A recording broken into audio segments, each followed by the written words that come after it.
Bonjour à tous et bienvenue sur le coin du cinéma. Bon retour à ceux qui nous suivent déjà. Aujourd'hui, je vais vous présenter un film mélodrame et fantastique, sorti en 2006, intitulé L'homme qui dérange. Dans une station de métro, Andreas Ramsfeld observe un couple s'embrasser.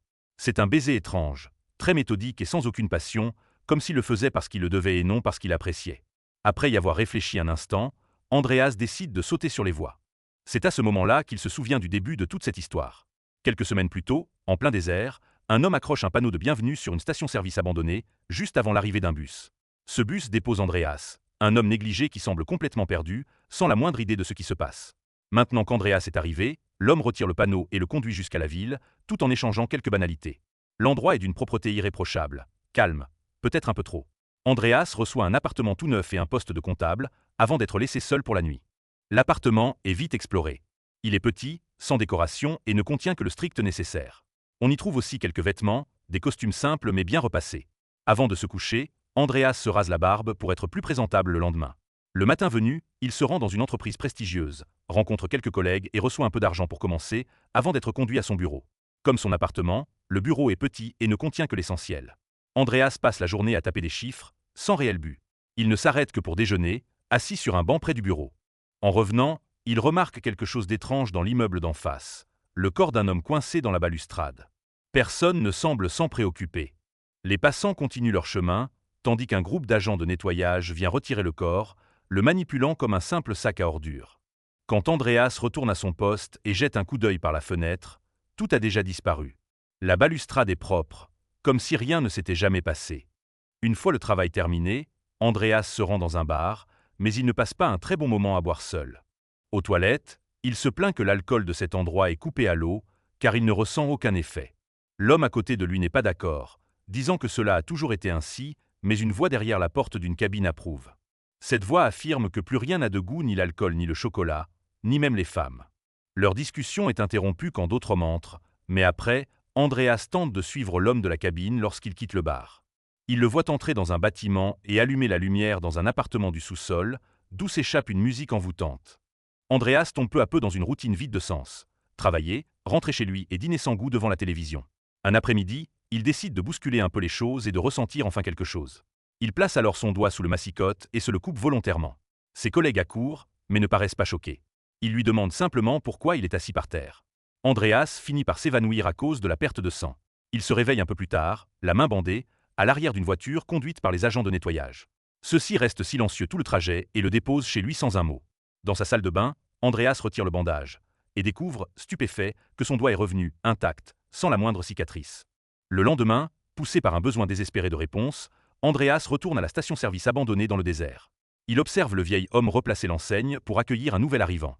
Quand le bus repart, Andreas le suit en voiture, mais le perd rapidement de vue. Il n'a donc nulle part où aller. De retour au travail, il trouve son patron dans son bureau. Ce dernier lui rappelle qu'ils veulent simplement qu'il soit heureux. Andreas peut demander tout ce qu'il veut, un nouvel ordinateur, une chaise ou même plus de temps pour déjeuner.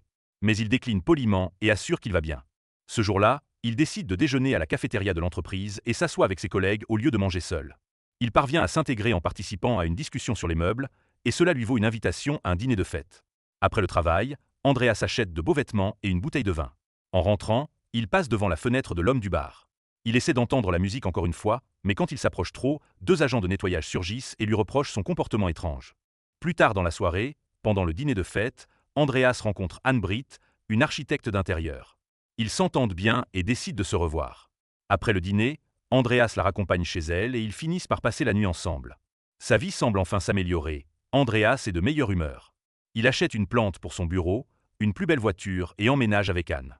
Ensemble, ils travaillent sur un grand projet de rénovation pour redécorer toute la maison. Quand tout est terminé, ils organisent leur propre dîner pour leurs amis. Mais la bonne humeur ne dure pas. Rapidement, Andreas retombe dans une routine vide et monotone. Les conversations avec leurs amis tournent toujours autour des meubles. Ses nuits avec Anne sont sans passion et elle ne parle plus que de décoration. Une nuit, incapable de dormir, Andreas se prépare un café sans goût. Quand Anne vient le voir, il tente de lui parler de son cauchemar, mais elle l'interrompt.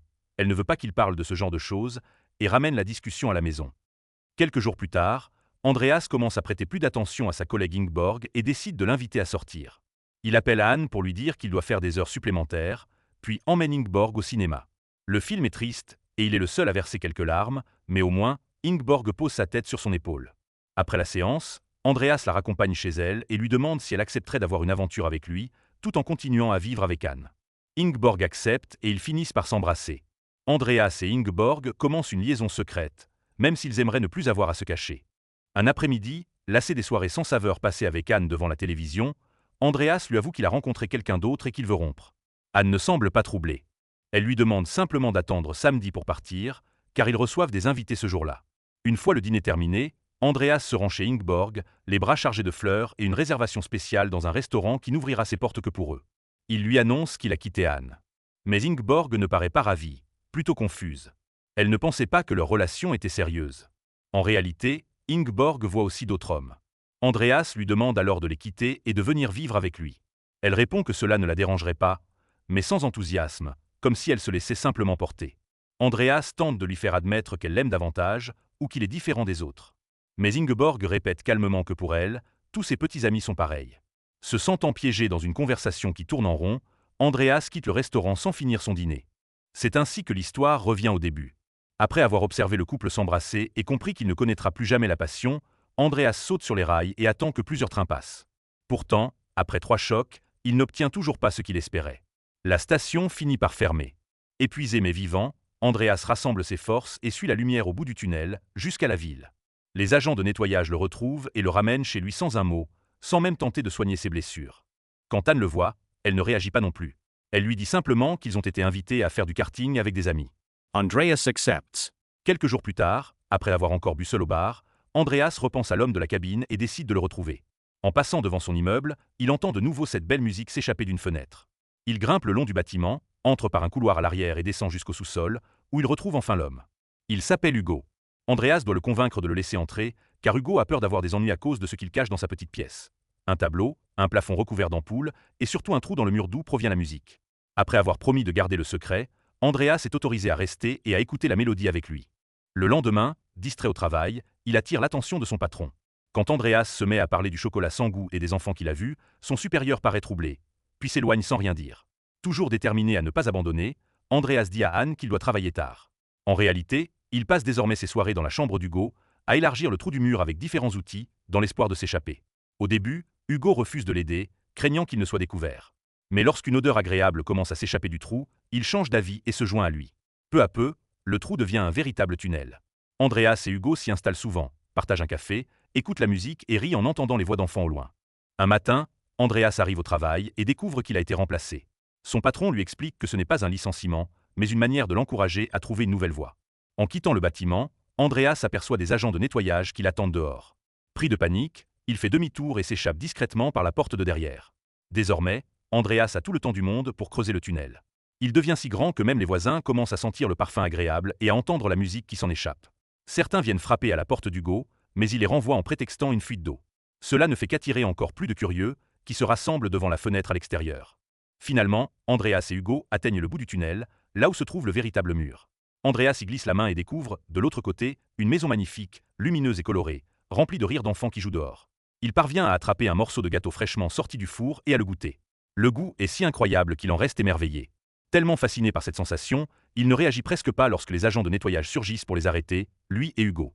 Quelques instants plus tard, Hugo est relâché, mais Andreas est conduit devant les dirigeants de la ville. Il lui explique que les gens ici sont heureux et qu'ils en sont fiers. Ensuite, un homme vient chercher Andreas, accompagné de 2 agents de nettoyage. Pendant ce temps, un autre groupe scelle le trou du sous-sol et remet tout en ordre, comme si rien ne s'était jamais passé. Andreas est conduit jusqu'à la station-service abandonnée. Quand le bus arrive pour déposer un nouvel arrivant, les agents de nettoyage placent Andreas dans le compartiment à bagages. Pendant qu'il est emmené, la vie reprend son cours dans la ville.